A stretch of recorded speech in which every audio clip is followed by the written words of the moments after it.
and my question is also for Senator Gold. Senator Gold, the 2023-24 fiscal year ended 14 months ago, yet we're still waiting for the debt management report for that year. And we need that report to review the main estimates that were just tabled here today. But if you look at the parliamentary calendar, it's possible the government could delay tabling that report until September or October, which would be 18 months after the fiscal year.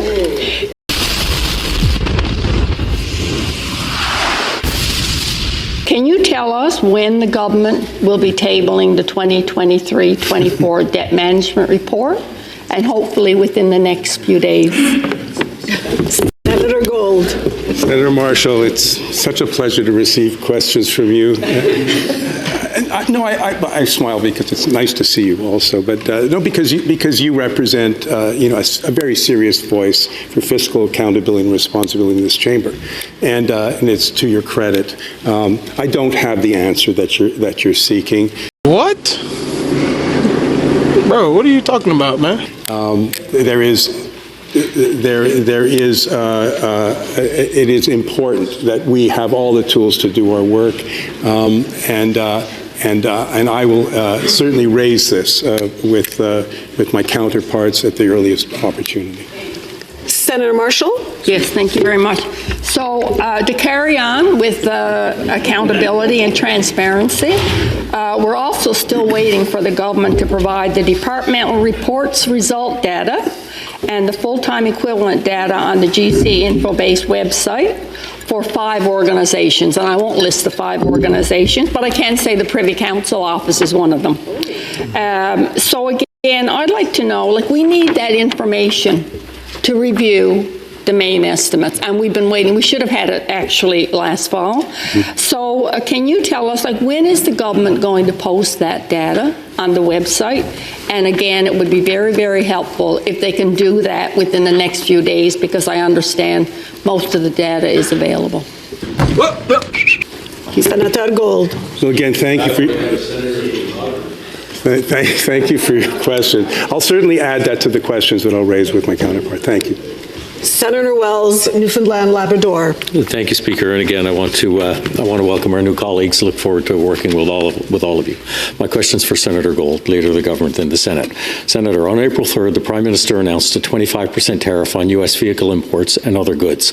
On April 15th, Finance Minister Champagne said, quote, "From day one, this government has reacted with strength and determination to the unjust tariffs imposed by the U.S. on Canadian goods." Close quote. That same day, the Prime Minister dropped these tariffs, the strength and determination response ones. Foregoing $20 billion in revenue, he said, would be used to support Canadian companies negatively impacted by the U.S. tariffs. Given this $20 billion cited and the government's lack of a fiscal plan, how does this government plan to address this shortfall? Senator Gold. Thank you for your question, Senator. Thank you for your question.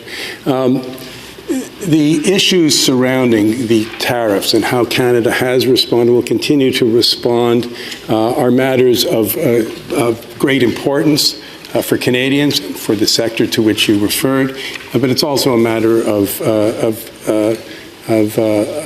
priority for the government with regard to our larger relationship with the United States and indeed with other trading partners.